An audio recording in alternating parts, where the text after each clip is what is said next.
So Life is Strange has been answering our burning questions, but I have some burning questions of my own. Like, how is the relationship between Max and Chloe really gonna work in this game? Because it's been revealed that we can play as both of them, and that has never happened in a Life is Strange game. What makes it even more interesting is that Max and Chloe are two very different people. So although we will be experiencing the same story, we're going to be getting it through two different perspectives. First perspective being Chloe Price. She's a very outgoing, in-your-face, blunt, charismatic, doesn't care what you think, and an anxious attachment person. And then we have Max Caulfield, who is the complete opposite of that. Max is more introverted, keeps to herself, but is also very selfless, wants to do things for other people, a people pleaser, altruistic, an avoidant attachment person. And they said the way that you react to people as Chloe is going to affect the world around you. Same thing with Max. But I bring it back to the romance because in addition to not having two playable protagonists in one game, these protagonists can also romance each other. How is that gonna go? And it makes me think of all the different types of options that we could get. Perfect example is Life is Strange Before the Storm. So throughout this game,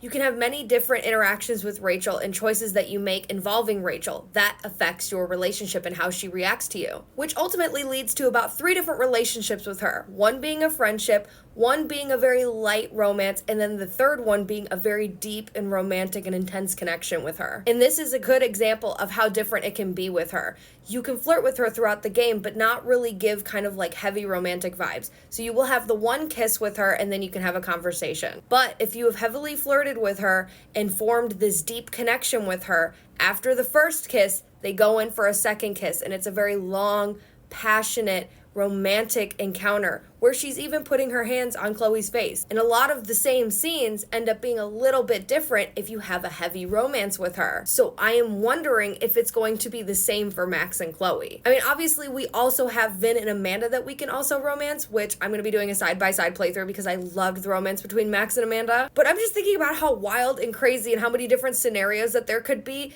while interacting with Max as Chloe and vice versa. Also, for context, this is not real. I saw it posted on Instagram from like a Life is Strange fan account. But tell me what you guys are thinking about all the different possible scenarios that there could be now that we're playing as two different protagonists that can romance each other. Let me know your thoughts in the comments.